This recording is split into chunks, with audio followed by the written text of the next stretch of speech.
lên thì nó sẽ đỏ to nó nổi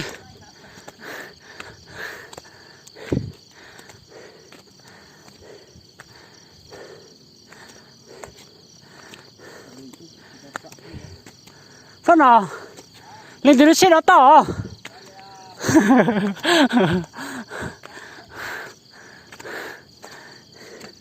ô trên nào hay cho lúc nào hay cho hành ơi lúc nào một trăm sống tủ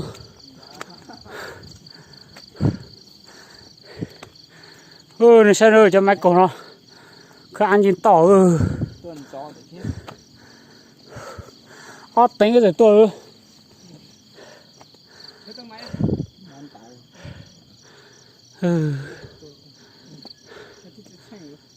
tên nhà hát trong giá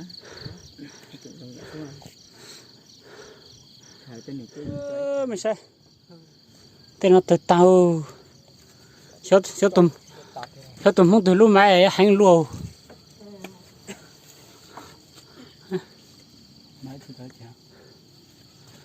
chả mà cái lô máy nào mà nó không do tự nhiên luôn cái ăn này mà rất sweet đấy nhua ra cái sự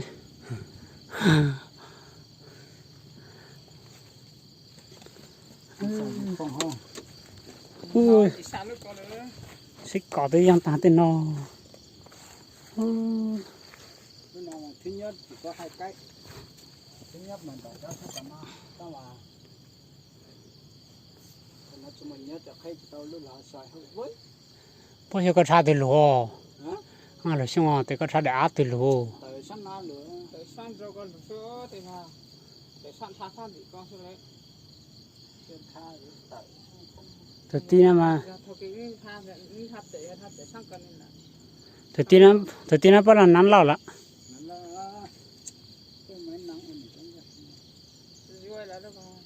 hả lúc xí đó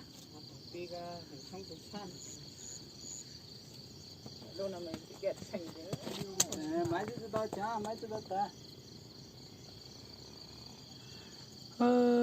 chả hạt tôi ta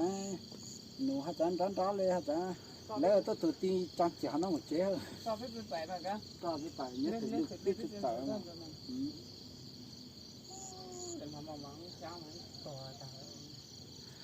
mà đang sang tại chú ba cho lên mà chú làm khuôn nó giờ chắc ăn dính lên dính nữa mà nhận thấy rồi nó thấy đấy chú tàu lại rồi đấy chú tàu lại còn nó tụi có tốt thì lúc là nó chống có sát nào sát thì nó muốn xa rồi chúng thấy không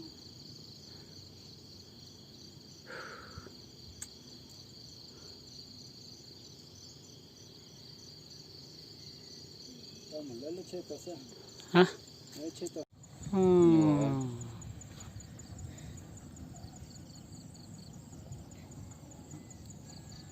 quần đâu thì là cái tao nước thông y nước thông cho thông cái chuẩn đi cả ngăn đây cả cua đã mình xe vô thì lúc cụ tao lúc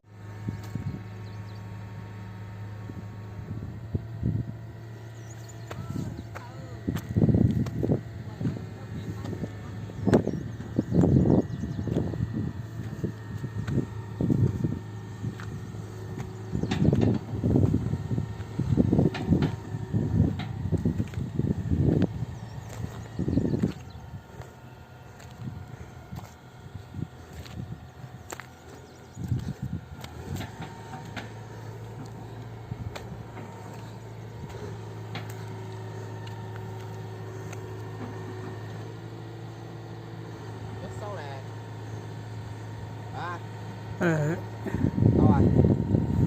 dính rồi vậy ta tụi có bắt tí nữa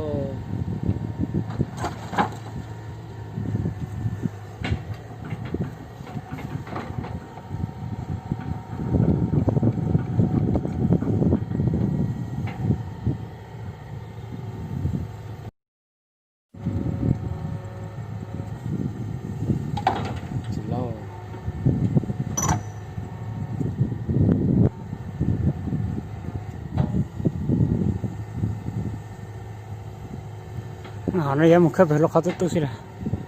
lấy cái là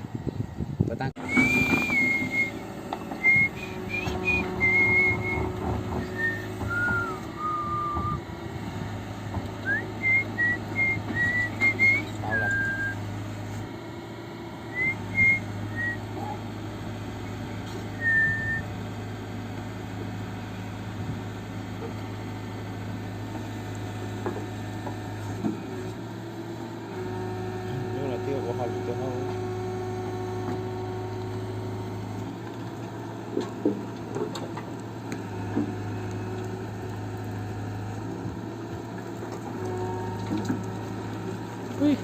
ui, ô, ai da, ha ha ha, Ruan rồi lo. Quán là